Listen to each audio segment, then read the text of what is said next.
নিজের হাতের রান্না খেতে খেতে যেটা স্বাদ হয়েছে সেটাকেও স্বাদহীন মনে হয়, একদম খেতে ভালো লাগে না। মাঝে মধ্যে তো এটাও মনে হয় যে কেউ যদি থাকতো, কেউ আমাকে একটু রান্না করে রেঁধে বেড়ে খাওয়াতো দু একটা দিন, রোজই না হলেও।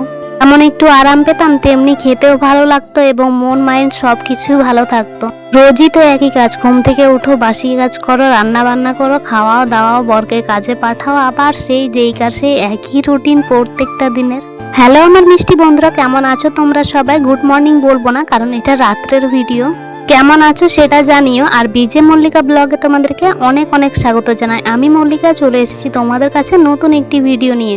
ওই যে যেমনটা বললাম, কিছু মেয়েদের হয়তো এমনটা মনে হতে পারে, তবে আমার না মাঝে মধ্যে আমি এইভাবে ছুটি পাই, যে মধ্যে নিজের থেকেই বরমশাই রান্না করে এবং মাঝে মধ্যে কিন্তু আমাকে বলতে হয় আজকে রান্নাটা তুমি করো না, আজকে তোমার হাতে রান্না খেতে ইচ্ছে করছে। তেমন বলা তেমন কাজ, একদম দেরি করে না। চলো আজকে বরের হাতের রান্নার রেসিপি আর কি তোমাদের সাথে শেয়ার করি, মানে মাংসের। প্রথমত মশলাগুলো বেটে নিল, আমি সবকিছু ছুলে টুলে রেডি করে দিয়েছিলাম। আদা রসুন সাথে জিরে লঙ্কা এগুলো বেটে নিয়েছে, আর এখন মাংসটাকে ধুয়ে নিচ্ছে। শুধুমাত্র আলু আর পেঁয়াজটা কেটে দিয়েছিলাম। ভাগ্য ভালো কোনটাকে বলে আমি ঠিক জানি না, তবে এই যে আমি পা ছড়িয়ে বসে আছি আর বরমশাই এড়িয়ে রান্না করছে, না আমি অসুস্থ নই, আমার ইচ্ছে করছে না বরের হাতে রান্না খেতে ইচ্ছে করছে, নিজের হাতের রান্না ভালো লাগছে না, সেই কারণে বরকে বলতে বরমশাই দেখো চট করে লেগে পড়লো কাজে।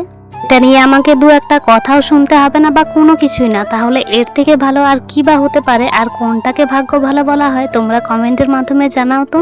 তারপর চলে আসি আবার রান্নাতে। এই যে ভালো করে ধুয়ে নিয়েই কিন্তু দিয়ে দিতে হবে পেঁয়াজ, আর তারপরে যত বাটা মশলাগুলো ছিল সেইগুলো, আর ওপর থেকে এখন দিয়ে দিচ্ছে তেল। তারপরে দিয়ে দিতে হবে পরিমাণ মতো এই যে লবণ, আর তার সাথে হচ্ছে গিয়ে হলুদ। আর হলুদটা দেওয়ার আগে এই যে তেজপাতা দিয়ে নিচ্ছে।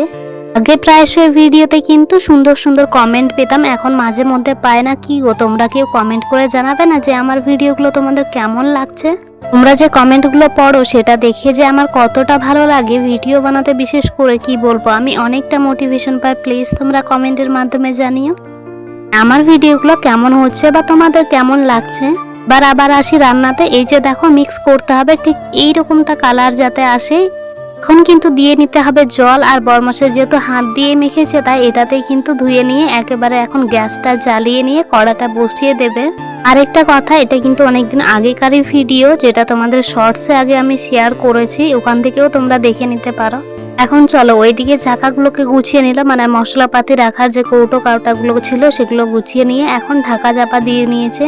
যেহেতু কাজে গিয়েছিল আর আসার পথে চিকেনটা এনেছে, আমি ভাতটা আগে করে রেখেছিলাম, এখন শুধু এই যে চিকেনটা করছে বরমশাই। আর দেখো এদিকে খাবার যেটা নিয়ে এনেছিল, কিন্তু আগে বসে বসে খেলামই, যেটা তোমরা দেখলে। এখন বরমশাই খাচ্ছে একেবারে রান্নার শেষে।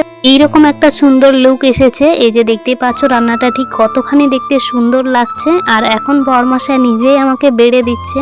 যারা আমার ভিডিওটা নতুন দেখছো প্লিজ তোমরা সাবস্ক্রাইব করে দিও। আর আজকের ভিডিওটা আমি এখানেই শেষ করছি। দিনের একটুখানি ডাল তরকারি রয়েছে, আমরা খেয়ে নিই, সাবস্ক্রাইব করে দিও।